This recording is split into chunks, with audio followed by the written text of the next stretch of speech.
21st Century Entrepreneurship with Martin Piskarik. Wise Digital Marketing was the 10th business I've started since 2006. There was one big change.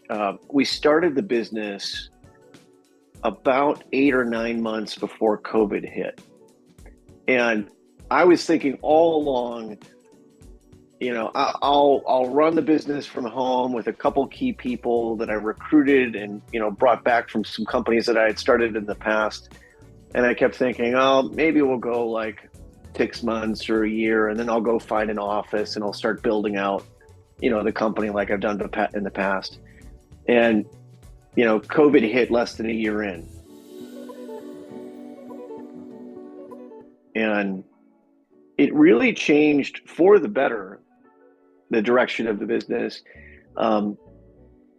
in such a positive way that, it's like, how can you be thankful for a global pandemic? But I really am thankful that happened less than a year into the business.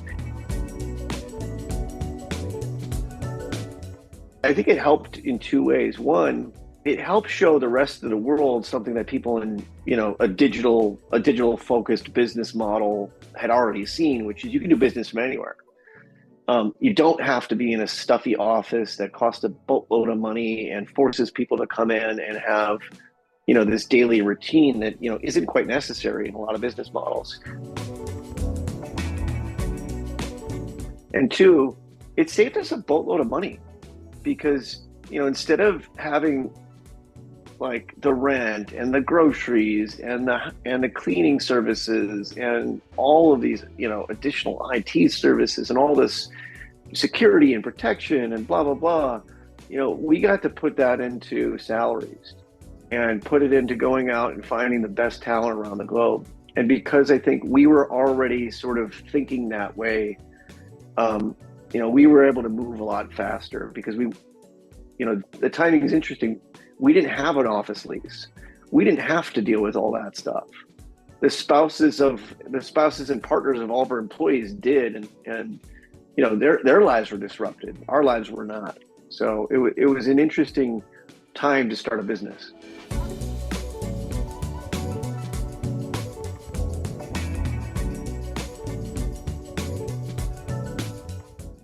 So their time was disrupted. Was there any change in your communication? Was there any change in your flexibility regarding their new situation because of the COVID? Yeah, I think because of COVID and because of, this model that we were moving into where now we knew we weren't going to get an office. Two big things changed, actually. One, we created a very lengthy, like 40-page company communications document. So that outlined how we communicate within the company and externally. We moved completely off email internally and over to Slack or over to huddles and short meetings and things like that. We're a pretty asynchronous culture, so we prefer, that kind of communication over getting into meetings, which are generally unnecessary and, waste a lot of company time and money. With clients, for sure, I think the COVID impact was really apparent when clients started becoming more and more comfortable being on video calls and not having to be in person. We don't really serve local businesses like we used to 10 years ago. Now our clientele is global, and COVID made that a lot easier because it trained all these people who were, in our case, in some pretty stodgy industries. We serve a lot of law firms and accounting firms and insurance companies and things like that where, they just weren't used to that before, but today they are. And that was a really valuable change. How do you make money? What is your business model? Yeah, absolutely. We're a full service digital marketing agency. So we offer about 12 different services across all digital disciplines, from websites and everything that's involved in a website, digital strategy, PPC, paid social, blogging, SEO, directory management, all sorts of stuff to help businesses get either leads or sales online. About a third of our clients are professional service clients, so like the law firms and accounting firms and stuff like that. A third of our clients are home services companies, plumbing, HVAC, roofing, that type of stuff, and then another third are like SaaS companies and e-commerce and things like that. And then we offer about a half a dozen software platforms as well to help businesses, get the most out of that service and understand the data behind it, including our own website platform. We began building that in 2019. It's called Nest. We have a coexistence agreement on the trademark with Google. So that's a really big investment of ours. What specific qualities, or let's say indicators, do you look for in a startup before deciding to invest? How do you assess the potential of a company, especially in sectors you might not be directly involved in until today? So, for example, whiskey is a new one, yeah? Yeah, I like a consumable product or a recurring product. That's really important to me. Generally speaking, I like a B2B product with a high customer value or a high customer MRR. A high customer value, if it's over 10,000 or 50,000 or 100,000 on an annual, it's really easy to go out and figure out the marketing in an affordable way so that you're making money, on every sale. Because if we can figure out how to acquire a customer for $500, or even if it's $2,000 with a commission on top of it, but you're going to make 40 or 50 grand, you can basically write your own ticket. On the consumer product side, that's a little bit more fickle. It's a hard thing to develop a brand, jump into an existing industry, make a big splash and stick with it for 10 years. And that's what that requires. Whereas local professional services, you can get in really quickly and do something pretty material within 2 or 3 years. But in the end, I think any business comes down to figuring out your customer acquisition cost, or how you're going to acquire customers, and your sales model, your marketing model, and your model for scaling what you do.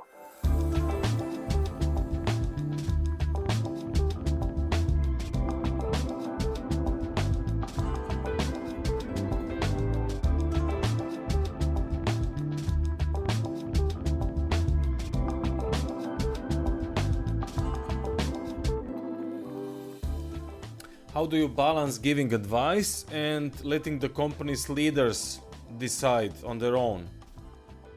When it comes to strategy, well, internally and externally are different. So let me focus on internally for a second. I think preparing your managers, training your managers, providing them with enough autonomy to make decisions and understanding they're going to fail sometimes is really, really important. You'll never get out of the weeds if you don't do that.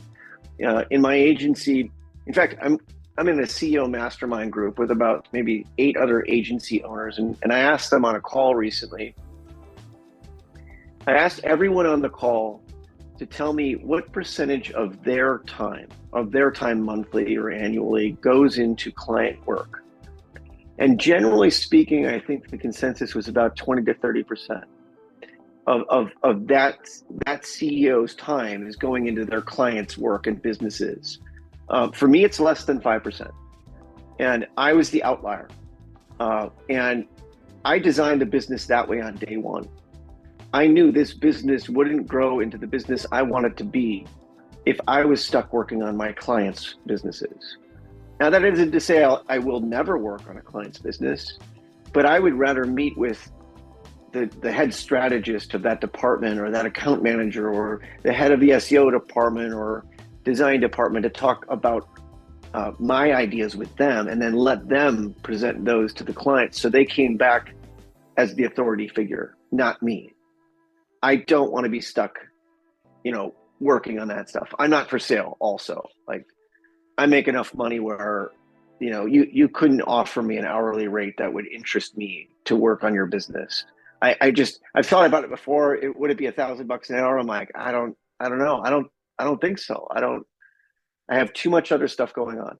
Now, with regards to, working with clients, I kind of take the same approach. I want a client to understand how to find the answer on their own. I want them to understand logic and the theory for how to make a decision from a strategic direction on marketing with regards to, maybe a new market they're entering or a competitor they're going after.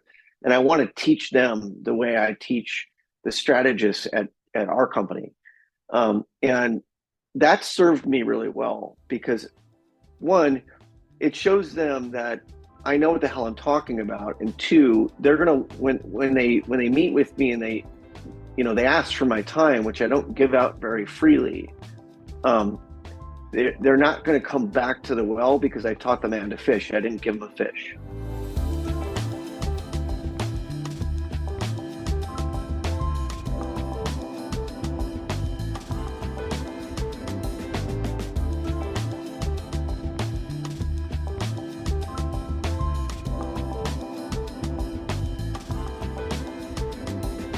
By the way, that 5% of the time where I do meet with the owners, it's because I really like them. And oftentimes they're friends, and I want to spend time with my friends. That's how I want to spend my days. That's how I want to spend my life.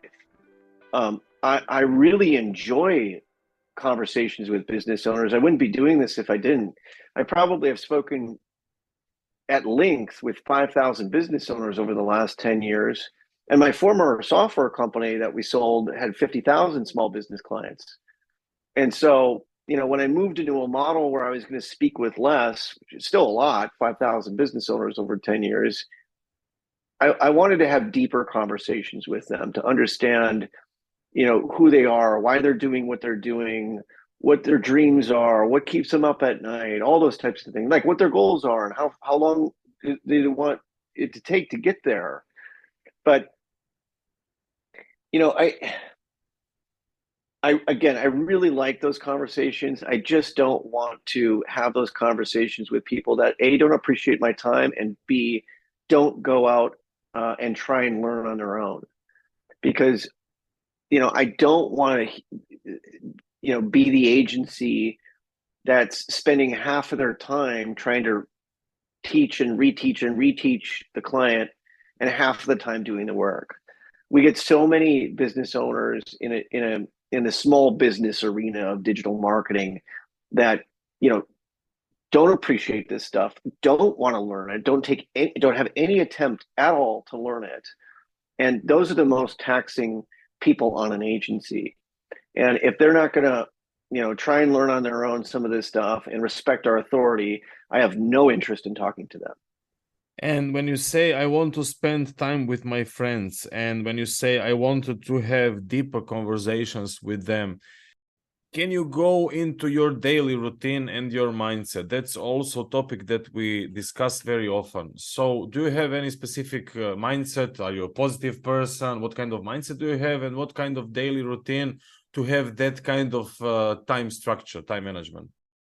I'm absolutely a glass is half full kind of guy. I'm probably one of the more positive people I've ever met. I've heard that a lot. I wake up every day at 3:30 because my mind is racing and I'm really excited to start the day. I absolutely love what I do. I'm lucky. Not a lot of people have that. Viktor Frankl said it best, the man who knows exactly what he wants out of life and is busy getting it. That feels like me every day. And I'm lucky. I don't have to sleep very much. I probably sleep 5 hours a night. And I'm ready to go, by 4 or 5 in the morning. So by the time on the West Coast here in California, when, most of my team is up, of course, I've employees now in 14 states across the US, and then 7 or 8 international people as well in lots of different time zones. So if I want to work, I can probably find somebody working on my team right now. But it's the positive mindset is really valuable as an entrepreneur. There's so many times where you're self-doubting yourself. And I think when I was a younger entrepreneur, the imposter syndrome, is real. It's a real thing. That's why it's defined. And that the grit, the work ethic, the energy, plus a positive attitude, I think is really can get you through any of that, any of that sort of hard times and failures and all that type of stuff.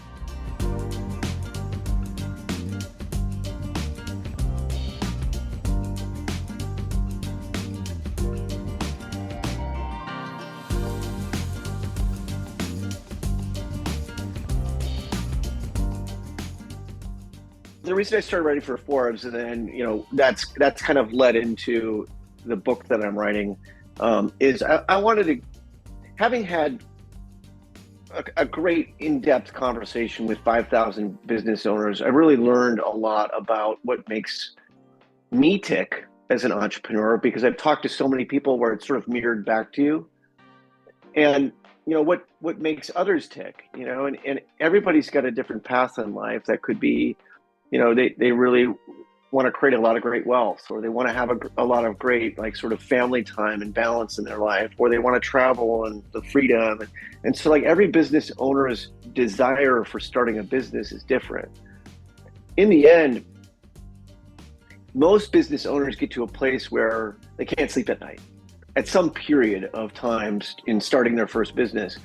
And, I think for me, one of the things that I realized over time was, revenue solves a lot of problems. My dad always said it. He owned an accounting firm, and he used to tell me that all the time. Well, you got to fix everything else in the business as well, so that you're not, losing it as fast as you're bringing it in. And, the discipline that I've always, understood and excelled at and really crafted as my, as what I'm great at is the sales piece. So bringing in new revenue has never been a problem. But the way I brought it in has changed over time. And when I first started Light Post Digital, which was my first marketing agency and probably my fifth or sixth company at the time, I started going about bringing in business the way everybody thinks business needs to be brought in when they start a business, which is go out and start cold calling and bringing in those first couple clients and then asking for referrals. And, over time, I realized, gosh, this is really stupid. I own a marketing agency. We're really good at marketing. We're bringing on clients very easily. We've got great case studies. We've got all this, business coming in and, for our clients. And, like, why aren't we doing more of this for ourselves? Why am I still going out and doing breakfast groups and networking and going to events and trade shows and passing out business cards and wasting my freaking time? It's COVID also was a moment of realization for that too. When we started Wise Digital, so I started a marketing agency. We franchised it nationwide. I had 12 franchise sales rep who went out and did exactly what I built as the blueprint for what a franchisee should do. And I did that as a co-founder and president of the company. I thought, this is great. We got 700 clients in a matter of 5 or 6 years, and we franchised into all these different states and markets, but they were a mess. They were all out there, sort of like wild cards, saying different things, making promises that no one could fulfill, let alone a marketing partner at your budget. And, when I decided to sell that business and then later on go start Wise Digital, I said, I'm going to do this differently. On day one, Wise Digital is going to be a client of Wise Digital.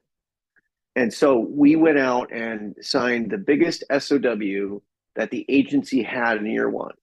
And then we doubled it the next year and doubled it the year after. And now, we're pretty unstoppable when it comes to digital. And that's allowed us to do some pretty great things. And looking at the data over time, what I've come to realize is referrals are really not the answer. Referrals bring you a couple things that you don't want in a business. One, you don't have any predictability or control over the amount of business that is coming in on a monthly or annual basis from referrals. And if a bad occurrence happens, like the worst pandemic we've seen in 100 years, all of the businesses that you were concerned about referring you business are concerned about their own business. They don't give a shit what you need for your business right now. They want, they want to focus on keeping their lights on, not sending you, your next referral. Also, I think what business owners forget sometimes is, or just straight out don't know, is that there are such better prospective clients out there for their business, or prospective customers. The personas that you don't know about, you'll never meet, because you're worried about the accounting firm that's doing $2 million a year referring you another accounting firm that's also doing $2 million a year. The referrals that you get are like referrals. There are whole different businesses and completely different size businesses out there that will find you if you're really good at marketing, and they will be your best clients. Our 3 best clients came to us through digital marketing. We're in San Diego, California. They exist in Australia, Las Vegas, and Denver. In markets we don't have a presence in, we don't have, now we do, but we didn't then, full-time people in. Those clients pay us on average 5 times more per month than the rest of the clients. And if we were worried about referrals, we would have never found a business like that.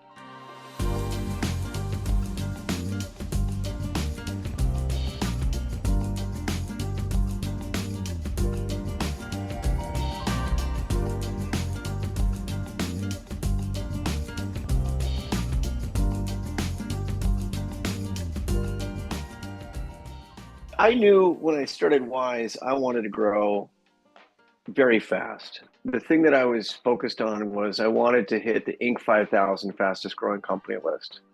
We'll hit that this year, and now I want to be on it for 5 years. 5 years in a row. And that's what I'm focusing on now. But to be able to do that, I knew in year 1 and 2, what we really needed to focus on was putting in all the processes that we needed to have in place to deploy the work and get the work done for clients in a predictable manner, in a way that was well time tracked, in a profitable way, all those things. And we would not have done that if it hadn't been for the first couple failures. I needed to fail in the first business. I needed to see what the business that we merged into was doing right and wrong. I needed to meet a couple more key people. I needed to commit to having a pretty significant payroll on day one. Now to do what we're doing requires a $2 million a year payroll, and I can see how hard it was to try and do it before that, and try and do it on a, $400,000 payroll. It just doesn't work. You need a lot more talent, and you need really smart people leading departments. And I'm lucky now that I've met those smart people, and most of them have been promoted from within the agency. We've found maybe one person from outside the agency so far, but putting those people in place was really important as we grew. And now that we have that foundation, we can keep the growth going. Since COVID, we've had 14.5% quarterly growth for 13 straight quarters. About 65% growth a year now for 4 or 5 years. We expect we'll continue that for the next 5 years, which the numbers get a lot bigger. And putting all that stuff in place in the beginning was really important. But I think the most important thing was putting great culture in place. You can fix processes, and like every time the business adds a couple more people, its complexity changes. Every time it doubles in size, it looks like a completely new business. Where we were at 4 people, it's a completely different company at 8 people. And then at 16 people, again, a completely different company. What's consistent is the owl and Wise, but that's branding and I think certainly culture. And if we hadn't established the values of transparency and honesty and continual learning and those types of things, I don't think we'd be where we are today. And regarding those culture and values, Did you outsource the process, or you did the processes in-house? Do you believe in coaching, in training, in mentorship? Are you doing that alone? Do you have a team for that? Yeah. So as far as coming up with the blueprint and planning of culture, I'm lucky in that I have a couple people on the team we've worked together through 3 of my past companies or more. And so one of them is I've a wonderful operations manager who's also the head of my SEO department and copy department.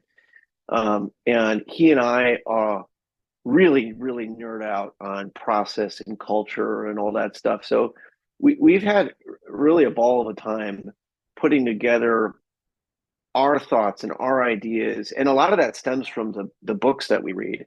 I set up a shared Audible account for the management team, and I bought the 40 or 50 top business books I've ever read, and the ones that have really made an impact on me. I bought those for the company and gave everybody my login. And so we have sort of like a book club going with different people and different topics in the team and stuff. And then my partner Zach, who I met as part of a merger, he and I saw really eye to eye on the company that we wanted to build, the products we wanted to create, and the clientele we wanted to serve. And we were so lucky to be so aligned there. I mean, like, if you could say 100% alignment, I think we might have that. Maybe I want to grow faster than he can handle, but we can figure that stuff out along the way. As far as like coaching and mentorship, I've certainly brought in, the advice of good counsel at certain points, but I've done that a lot in my past businesses. So I haven't had to hire, those types of people in this business. I know what I'm doing. I'm lucky in that I've failed at a lot of stuff and I've succeeded at a couple things, so I don't have to worry too much about making all the same mistakes that I've made before. I've already made enough.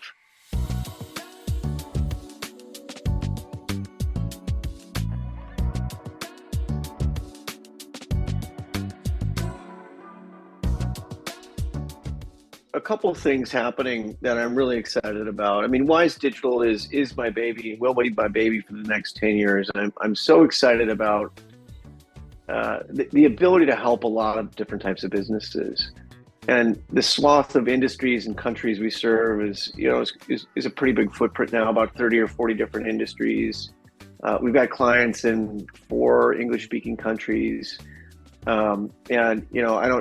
That's not going to slow down. That's moving forward. And there's some other stuff that I'm doing that I'm pretty excited about. I'm coming out with a book next year. It's on the topic of marketing and I think marketing specific to small and mid-sized businesses, but it absolutely has principles that can apply to anyone. And it talks a lot about that shift for me from, focusing on the old school method of going out and trying to get referrals and not being in control and not being able to sleep at night, to this sort of appropriate strategy, especially for today, to focus on digital marketing techniques and tools and strategies to, fill my calendar for me. Last week I had 42 meetings on my calendar. I didn't make one cold call to book any of those meetings. They come directly off the website to book me. And that's been a really neat shift. I'm also starting a whiskey brand next year, and I'm super excited about that. It's with my best friend. His name is Pat too, and so the name will be appropriate when we announce what that is next year. And we're both Irish American guys, so it's going to be produced in Dublin. We're just super thrilled about what's going on there. There's lots more that I'm doing. If anybody or any of your listeners wants to learn more or get a heads up on what's coming out next, the book and the whiskey and all that stuff, probably the easiest way is just get on our email list. If you go to wisedigitalpartners.com and then at the bottom of the footer, just put your email in there. And we give lots of great strategies, tips and tricks of marketing strategies that are working for our clients away in that newsletter. Our opinion is, let's give it away. We're going to go out and find more. 21st Century Entrepreneurship with Martin Piskarik.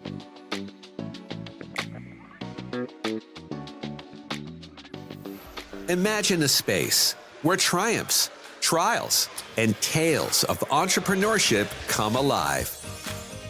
Welcome to the 21st Century Entrepreneurship Podcast, a gold awarded journey hosted by Martin Piskarik, connecting with listeners in 95 countries and ranking in the top 0.5% of all podcasts. Join our exclusive community, elevate your perspective, and embark on the path to success.